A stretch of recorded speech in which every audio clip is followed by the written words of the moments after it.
Welcome to the 13th session of Management Accounting, 5th semester BBA, Bangalore University. In this 13th session, we are going to learn the activity ratios. Recap of previous class. In the previous sessions, in the 12th session, we discussed liquidity ratios, concept and problems. Activity ratios, concept and problems. Turnover or activity ratios are used to indicate the efficiency with which assets and resources of the firms are being utilized. These ratios are known as turnover ratios because they indicate the speed with which assets are being converted into sales.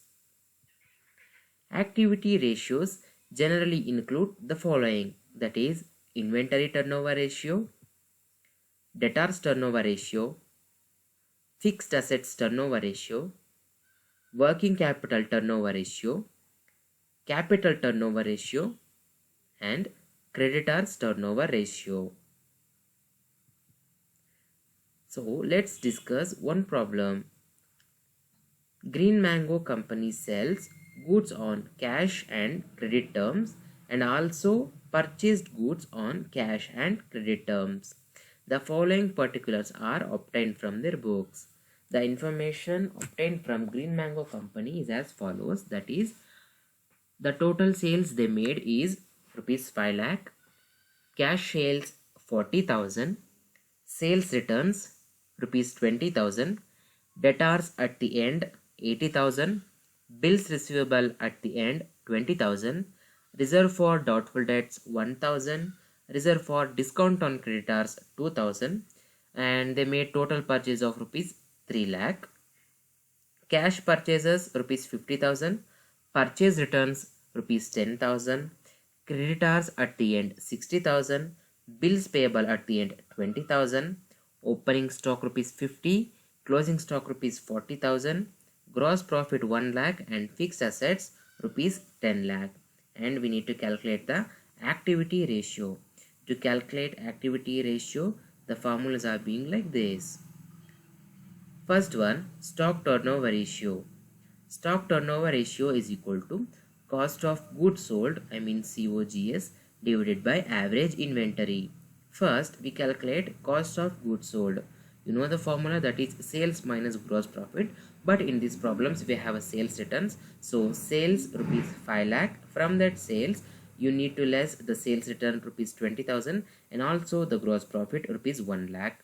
Then the COGS, cost of goods sold, is rupees 3,80,000. Average stock or average inventory is equal to opening stock plus closing stock divided by 2. Opening stock is equal to 50,000, then closing stock is equal to 40,000 divided by 2. The average stock will be 45,000. Apply the values, that is stock turnover ratio is equal to cost of goods sold is 3,80,000 divided by average stock is 45,000. So the stock turnover ratio is 8.44 times. The second one, stock turnover period is equal to days or month in the year divided by inventory turnover ratio. Stock turnover period. We already calculated inventory turnover ratio in the previous one, that is 8.44 times. So there will be a 365 days in a year. So stock turnover period is equal to 365 days divided by, we already calculated the inventory turnover ratio, that is 8.44. So the stock turnover period will be 43.25 days.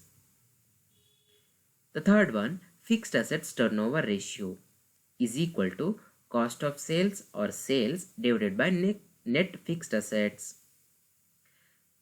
Fixed assets turnover ratio on cost of goods sold is equal to 3,80,000 divided by net fixed assets is 10 lakh. So the fixed assets turnover ratio on the COGS is 3.8 times.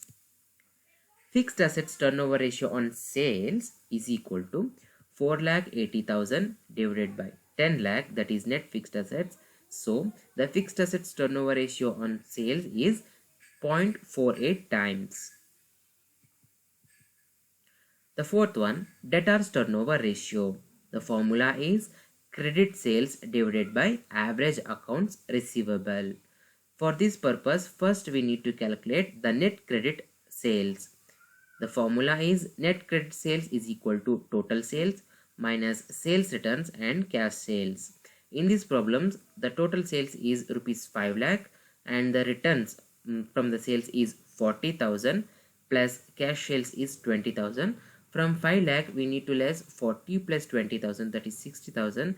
Then the net credit sales will become rupees 4 lakh 40,000.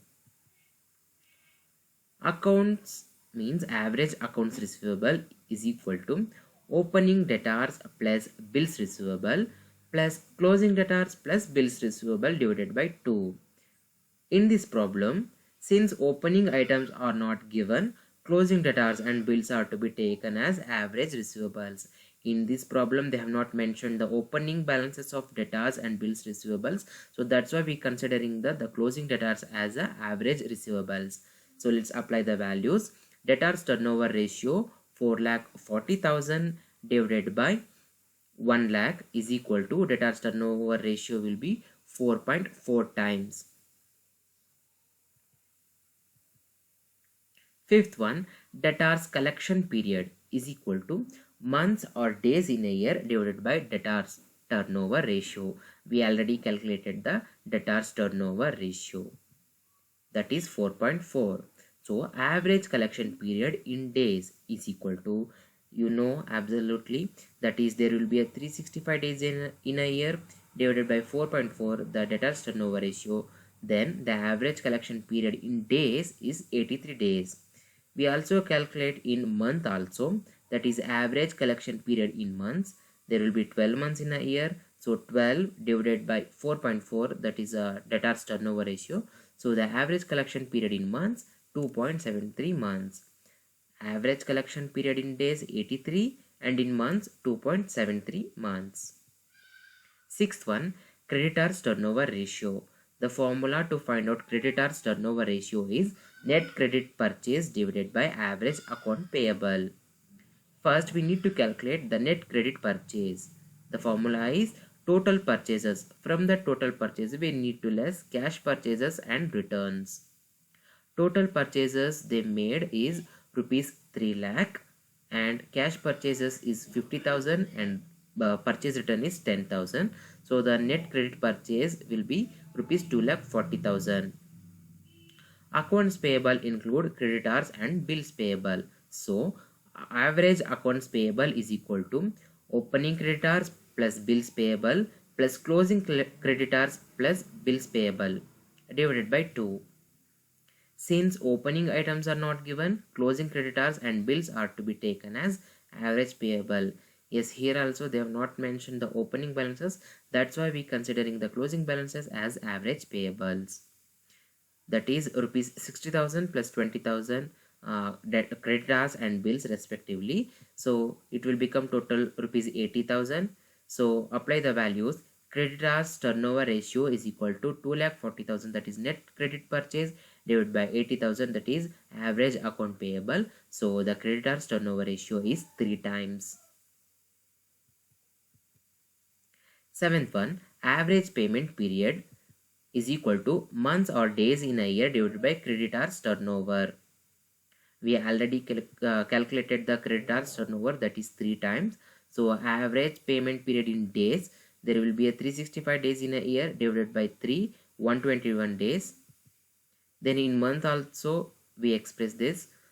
So average payment period in month is equal to 12 months in a year. So 12 divided by 3, that is creditors turnover ratio. So 12 divided by 3, the average payment period in month is 4 months. Thank you. Have a nice day.